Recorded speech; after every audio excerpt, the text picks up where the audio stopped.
Hello, I thought I'd bring you to what I consider one of the special places in reporting on football in the Championship, the all-new Ashton Gate, a huge, generally empty stand behind me. It's a wonderful ground now, across the entirety of it.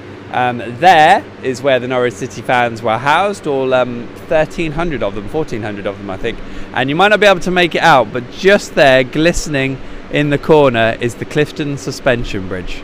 Not many places you go to where you can see that as you watch the football. And of course, if the game's bad, then you can just look at that if you want. But this game wasn't bad. This game was thoroughly entertaining. And in terms of a Norwich City point of view, a point is exactly what you would take away, run away from, and aim to keep hold of as you go along. Because I think Norwich City have lost just one game away from home in the league so far this season. It's a phenomenal run away from home. Admittedly, they have now drawn, I think, the last 2 away games, if Hull was after Swansea, which I think it was. So, but, you know, I think in the context of this game especially, we take a point, and yeah, it does mean the Norwich are no longer top of the table. I don't think that personally matters at all. Derby and Forest have both got a chance to close the gap, and West Brom have done that a little bit. Could be down to 4 points to third come Monday evening, but you know that's going to happen.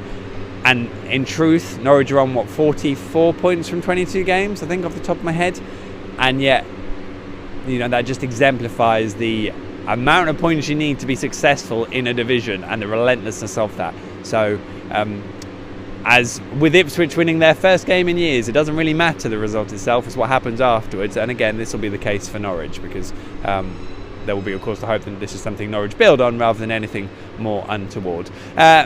Norwich took the lead about 6 minutes before half-time. A beautifully worked goal from Zimmerman, Timu Pukki with the run along the channel. Great hold-up play, and Marco Stiepman with a wonderful finish. A truly top-class goal. No keeper saving it. Brilliant. And that was probably the most Norwich deserved. Bristol City, and I'll talk about them in a bit, had the better of the chances, the better of the half, maybe not better of possession, but they were playing very well. Tim Krul was needed with 2 outstanding saves from range, which were nice for the camera. So Norwich kind of stole the lead a little bit. What you would hope, though, is that they would take that with the form they've been in and hold on to it. But just before half-time, kind of summed up their day, if I'm honest. Alex Tettey got caught out. I think Max Aarons got a little bit caught in a difficult position as well before that. Jamal Lewis got turned by Andreas Weimann very easily on the edge of the box, really, or too easily on the edge of the box, and sort of walked it through. And Famara Jeju put a decent finish that went sort of under Christoph Zimmerman, but caught Tim Krul out. And again, there was a hairy moment in the second half with Tim Krul as well. It's just those close things that a little bit awkward. He almost threw the ball back across goal and left it for a tap in. So fortunately that didn't happen. Whereas, still, and I know Daniel Farker mentioned this as well, Tim has that experience which is helping Norwich out as well. I'll come on to that in a moment as well. So 1-1 at half time, and that goal felt big, and in fairness, Norwich started the second half better, but Bristol City got themselves ahead. A wonderfully taken goal by Callum O'Dowda, who was Sky's man of the match, I think. He was played through by Marlon Pack off the top of my head. It was a brilliantly worked goal, but again, it came from Norwich losing possession from their own free kick in midfield, which kind of summed up their sloppiness, which, as we now know, is probably in part down to a dose of flu that's been going around the camp, and that's why Christoph Zimmerman only played for an hour. And it did seem to affect Norwich, although when they got the fresh legs on, they did still finish the game stronger, so here and there. And that was, of course, why Norwich then made changes on 76 minutes. Anel Hernandez and Jordan Rhodes coming on. Norwich went to 3 at the back. Grant Hanley had already come on for Christoph. So 3 at the back. Max Aarons going from right back to left wing back, and Anel Hernandez right wing back. His deep cross, great work as well it was from Anel, within 2 minutes of coming on, and Max Aarons heading home the far post. Wonderfully worked goal. And from then on, we saw what I now feel is a thing with Norwich. They just pressed Bristol City deep in their own half. They were circling them like jaws, and you're like, well, they'll get a winner here.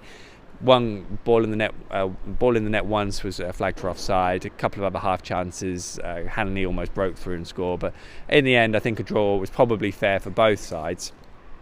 And you take it and you run, as I said. But it was good that switch within 2 minutes really made a difference, clearly, because of where Max ended up and Onel being on the pitch. And likewise, I have to say, Marley Watkins came on, and within 2 minutes he got booked, and that was the only thing he did for Bristol City. So, swings and roundabouts and all that.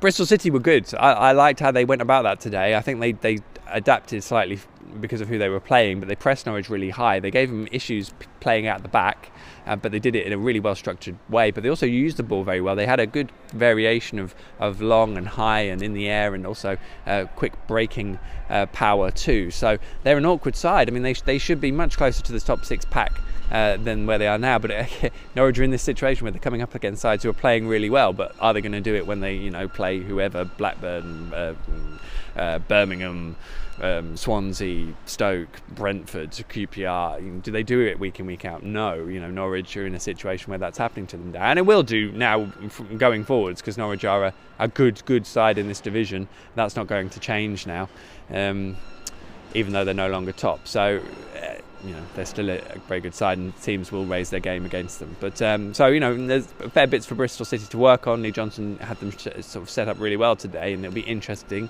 how they now progress. I mean, in fairness to Hull, they've kicked on and won a few games, although I don't know if they won today.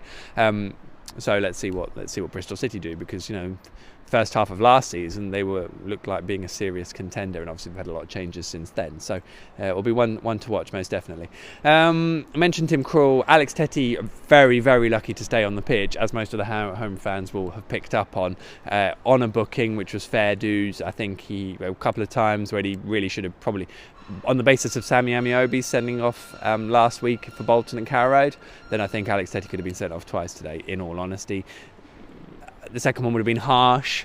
The first time he could have got his yellow card. I think, it's inconsistencies week on week, I suppose. It's a difficult one. And he'd already had a final warning after that as well. So, and that would have made life very difficult. As it happens, Farker was able to go to 3 at the back and make his changes, and Ben Godfrey came on for Alex Tettey. Ben Godfrey absorbed some of that role when Alex Tettey was withdrawn for Jordan Rhodes later in the game. So they got around it, but you wouldn't have wanted to be in this position with the flu and whatever they've had to deal with. I say flu, I mean no one was sort of bedridden, but clearly they've had a bit to go against. You wouldn't want to have to do that with 10 men as well.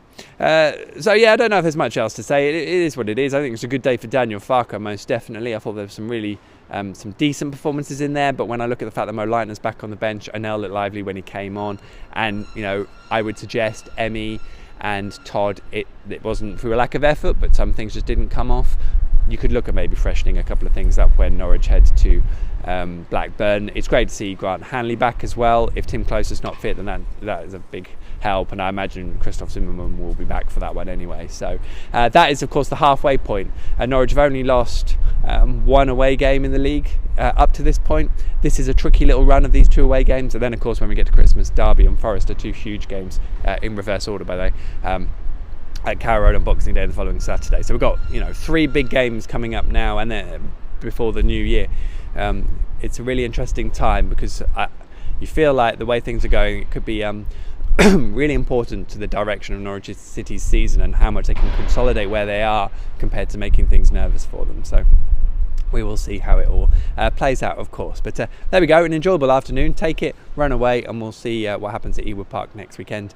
Full reaction and analysis, of course, at PinkUn.com and the PinkUn app. I spoke to Max Aaron, so there'll be that chat, of course, as well. And I think Dave Freeze is going to do the 6 things for me this weekend, because he's a lovely old boy, and we're going to travel back tomorrow. So there we go.